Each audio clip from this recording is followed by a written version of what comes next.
Hello, welcome to my channel. This is Robin. Today I'm going to share with you how to create everyday look by using this Urban Decay Naked Cherry palette. And I'm really excited to try this out on my eyes. And these kind of colors, to some people, these kind of colors may look like a bruise or like a pink eye. To start off, I'm going to use this Flawless Fusion Concealer from Laura Mercier. And you know I'm such a huge fan of Laura Mercier and François Nars, as well as many other makeup artists. This concealer dries quickly, almost cream to powdery. It'll create an even and clean canvas. And next I'm going to use this Dio Skin Nude Air Powder.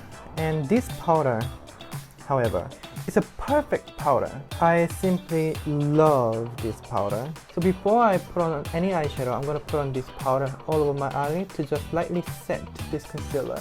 It really has this soft and velvety finish. You're not totally caking it or mattifying it, but just lightly setting it. So eyeshadow goes on more evenly and without looking patchy and blotchy. So I'm going to use this eyeshadow color shade in Juicy by using this MAC 217. And I'm gonna apply this eyeshadow color all over my eyelid, below my eye socket, and leave my brow bone empty. And when you apply, do apply with a little bit of knocking motion like this. Not rubbing it exactly, but just knocking it into the eye. So you can really get the enough intensity as well as the softness. And on my eye, it has certain shape, a triangular shape. But it doesn't have to be triangular shape, it depends on your eye shape. My brow bone is quite low and actually going downwards. And this entire area here is actually my brow bone. So I'm going to highlight them here and I'm going to shade here. And next I'm going to use this shade in Ambitious by using brush MAC 228S.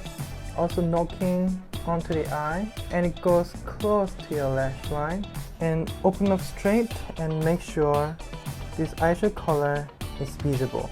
So set up a map, how far you should blend and how far you should apply. And I've already mapped it out until here when I'm looking straight so this color can be visible. I need to blend this eyeshadow this far. So I'm going to apply this eyeshadow from the roots of my lashes. Then I'm going to blend until this map here. The reason why I'm mapping out first is because mono eyelid, it has such a large space that it's folding inside to the eye. So you'll probably want to apply a little bit higher than what you normally would. So once you open up your eye and relax, you can still see the colors. And I'm going to use the MAC 217. It's the same brush that I used earlier. You don't have to get a new and empty brush because I'm still buffing and blending those edges. But when you're diffusing a color, it's totally a different story because you really need to diffuse it in next to nothing. If that's the case, you'll probably want to get a new and clean brush. And next I'm going to use this Muji eyeliner brown, and this eyeliner is really nice pencil because it's not waterproof. Then you may be curious, I'm mono eyelid and why am I not using a waterproof product? That is because I'm going to apply it on my lash line first and then I'm going to smudge it, because once I open up my eyes I cannot see any of this eyeliner. However, this eyeliner is a little bit stiff, it's not really creamy, so if you have a very sensitive eye you may want to use some other brands. And I made a mistake here.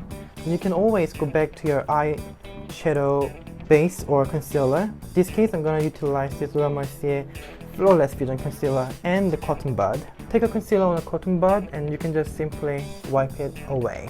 Quick and fast. Problem solved. And next I'm going to take a same 228S brush, smudge those edges. So you're creating an illusion that an eyeshadow and eyeliner is actually one, not a separate individual. And if the pencil is waterproof, you may want to use a blending brush right after the application because they will dry out really quickly. So my base step is already done, and once I close my eye and open up my eye, you can still see all those shades and colors. Next I'm going to take this shade here, Privacy. It's a darkest shade in this palette, and I'm going to use this smudging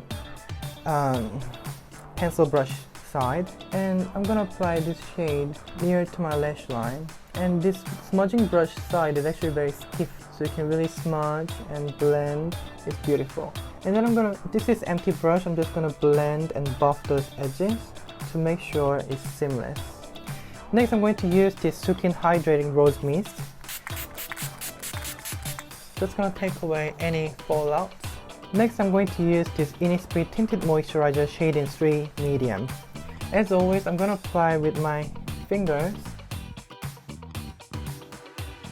And the reason why I'm applying with my fingers is because if you apply with a brush, it's not only a waste of product, sometimes the product does not sit well on the skin because it's just not ready, it's not warmed up. But if you use a fingertip to apply, you can really activate and warm the product up.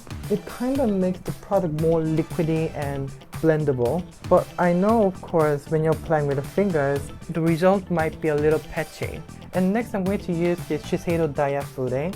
And what I like about this brush is it has a blending brush side and a gel applicator. I'm just going to buff this tinted moisturizer with this Diaphyde. It's really quick and fast, easy blending. And I know many makeup artists or beauty guru out there always like to use a blending brush such as this kind of blending brush, and they just works fine, but I really like this blending brush because it's not only large, it actually feels very soft and it's really quick and fast. And if you need to apply concealer, you can always utilize this gel applicator side. So since mentioning about this gel applicator side, probably I'm going to use this NARS Soft Matte Complete Concealer shade in 2.6 Café Con Leche with this gel applicator. To be more hygienic, I'm going to use a spatula and pick this product.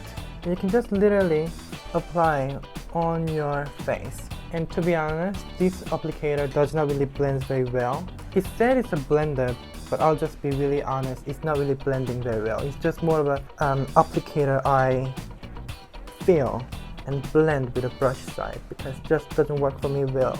And next, I'm going to use this Credifor Cushion Foundation shade in B10. I'm just going to use this MAC 195 brush again. And I'm going to really highlight my under eye so I can really use the contrast between my under eye and this eyeshadow color so we can really emphasize and maximize the effect.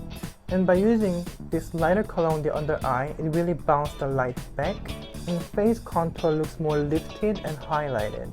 But make sure you're not using too light colors or too thick formula.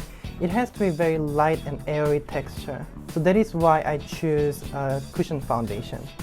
And next, I'm going to use this Dioskin Forever Ever Control Powder. To apply, I'm going to use this MAC Powder Puff. And I'm going to start from nose, setting this tinted moisturizer and a concealer and take away any unnecessary shine. There's many different types of shine. There is good shine and there's bad shine. Good shine makes your skin look very healthy, hydrated, looks plump and lifted. There's no texture.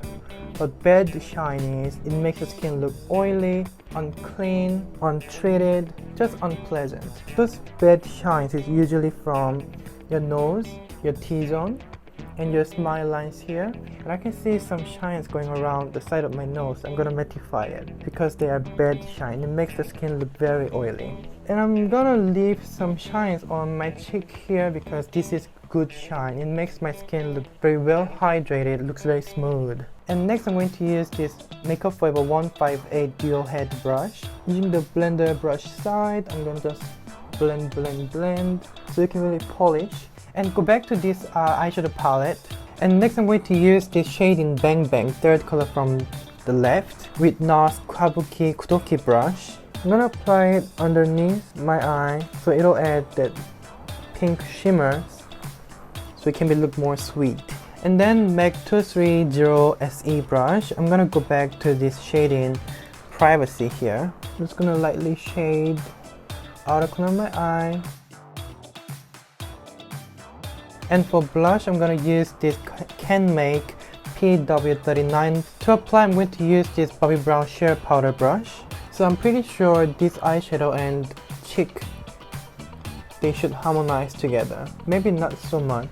Okay, after the blush, I've actually changed my mind because the blush color is more cooler than I expected. So I'm gonna apply a little bit of warm colors. To harmonize the color, I'm going to use this PW25 from Can Make. I really love these Can Make blushes. Now it looks less cooler than the other side. To finish off this look, I'm going to use this NARS Bebe Matte Lip Pencil shade in Valkyrie. Many people pronounce it as Valkyrie, but actually it's German, so it's supposed to be pronounced as Valkyrie. Because we say BMW and in German it's BMW. So this Valkyrie is supposed to be pronounced as Valkyrie. But this is a beautiful, my lips but better. Today my entire eye makeup has been used this Urban Decay Naked Cherry palette. And this is the final result for today's video. For me, I'm not such a huge fan of this kind of color combination, but it's somehow very sweet and pretty and some more romantic than I ever expected. Because it has such nice balance between shimmers and matte. So thank you for watching. I hope you enjoyed the video. See you soon.